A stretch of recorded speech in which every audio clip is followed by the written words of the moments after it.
আসসালামু আলাইকুম। আচ্ছা, আমরা সবাই যেই সাবজেক্টগুলো নিয়ে পড়ছি, আমরা কি সেই সাবজেক্টগুলো নিয়ে লাইফে এগিয়ে যেতে পেরেছি? আমার মনে হয় ম্যাক্সিমাম মানুষই এটা করে নাই। হয়তো বা সে অন্য কোনো সাবজেক্টে পড়াশোনা করেছে, কিন্তু চাকরির জীবনে হয়তো পুরোপুরি আলাদা। সে হয়তো বা ব্যাংকিং নিয়ে পড়াশোনাও করে নাই, কিন্তু যাই হোক কোনো রকমে সে তার গ্র্যাজুয়েশন শেষ করে হয়তো এমবিএ করে ব্যাংকিং সেক্টরে ঢুকে পড়েছে। কিন্তু তার পুরো লাইফ হিস্ট্রিটাই কিন্তু হয়তো বা অন্যদিকে যাওয়ার চিন্তাভাবনা ছিল তার, বা তার পড়াশোনার ধারাটাই ছিল অন্যরকম, বা এরকম আনুষঙ্গিক আরও অনেক সাবজেক্টগুলো রয়েছে যেগুলো আমরা হয়তো বা সচরাচর অনার্স মাস্টার্স করে থাকি। ওগুলোতে কিন্তু আমরা চাকরি জীবনে গিয়ে দেখা যাচ্ছে আমরা অন্য সেক্টরে ঢুকে পড়ি, অন্য সেক্টরে চাকরি করি, বা অন্য যে কোনো জায়গায় গিয়ে আমরা জবে ঢুকে পড়ি, যেগুলোর সাথে যে ক্যারিয়ারের সাথে আসলে আমাদের লেখাপড়ার কোনো সামঞ্জস্যই নাই, মানে কোনো মিলই নাই। এই কথাগুলো আসলে কেন বলছি, আমি বাস্তবিক অর্থে কয়েকদিন ধরে কিছু একটা জিনিস আমার চোখের সামনে বারবার আসছিল, জন্য আমি দেখছি যে এখনকার, হ্যাঁ, আমরা সচেতন গার্ডিয়ান, আমরা সচেতন বাবা মা অবশ্যই, তবে আসলে কি জানেন, সচেতনতার দিক দিয়ে দেখতে গেলে আমরা কিছু কিছু জিনিসকে অনেক বেশি প্রায়োরিটাইজ করতে যাই, বা মানুষের সামনে নিজের কথাগুলোকে প্রেজেন্ট করতে গিয়ে সম্পূর্ণ প্রেশারটা নিজেদের বাচ্চাদের উপরে দিয়ে ফেলি। ক্লাস 1 অথবা 2 এর বাচ্চারা কি এমন পড়াশোনা করবে? তারা ডেফিনেটলি তারা ক্লাসে সব পড়াশোনা পারলেই আলহামদুলিল্লাহ অনেক ভালো, এখানে 1 মার্ক 2 মার্ক বা 5 মার্ক 10 মার্ক কম হতেই পারে, কিন্তু এইটার ক্ষেত্রে কিন্তু নির্ভর করে না তার পুরো জীবনটা। একটা ছেলে যখন ক্লাস 1-এ পড়ে, সে যদি ফার্স্ট বয় অথবা ফার্স্ট গার্ল হয়ে থাকে, সে কিন্তু লাইফে যে টপ হবে এরকম কিন্তু না। হ্যাঁ, অনেকে লাইফে টপ হয়, হয়তো বা সে এই র্যাঙ্কিংটা ধরে রাখে, আবার অনেকে এটা ধরে রাখতে পারে না, তাই না?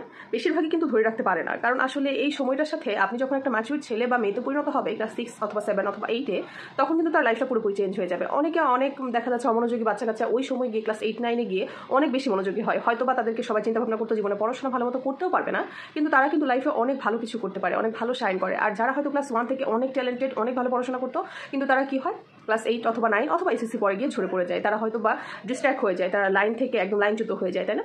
আসলে আমি আর এই কথাগুলো বলার মূল কারণটাই, হ্যাঁ, বাবা মা হিসেবে আপনাদের মেন্টাল প্রেশার অবশ্যই থাকে, মনে হয় যে আমি শিখাইলাম কেন আমার বাচ্চা পারবে না, কিন্তু একবার চিন্তা করেন তো, সেও চাই ভালো মতো করার, কিন্তু আসলে কোনো না কোনো কারণে হোক বা মিস্টেকলি হোক তার একটা হয়ে যায়, তাই না?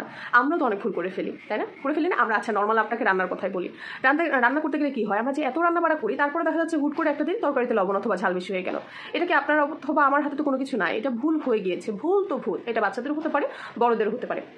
এখন এটার প্রেশার কখনোই আমরা আমাদের বাচ্চাদের উপরে দিব না। যখন আমাদের বাচ্চাদের উপরে দিব, তাদের কিন্তু অনেক বেশি মানে মেন্টালি তারা অনেক বেশি খারাপ হয়ে যাবে, সিক হয়ে যাবে, আর তারা এটা মনেই করতে থাকে আমি আমার লাইফে কিছু করতে পারবো না। তাদের লাইফে কি শুরু হয়েছে বলেন তো?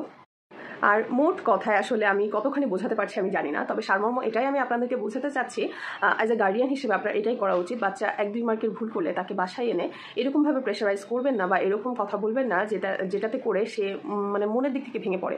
হ্যাঁ, তাকে এটা রিয়েলাইজ করান যে হ্যাঁ বাবা, আমি তোমাকে শিখিয়েছিলাম, তুমি এটা পারো না, আচ্ছা ঠিক আছে, পরবর্তীতে তুমি ভালো করার চেষ্টা করো। এটাতে করে কি হবে জানেন, তার মনোবল বৃদ্ধি পাবে, সে আরও ভালো কিছু করার চেষ্টা করবে। আর এই রিগ্রেট ফিলটা যদি তার ভেতরে অলরেডি থেকে থাকে, তাহলে তো আলহামদুলিল্লাহ, সে জীবনে অনেক ভালো কিছু করতে পারবে ইনশাল্লাহ।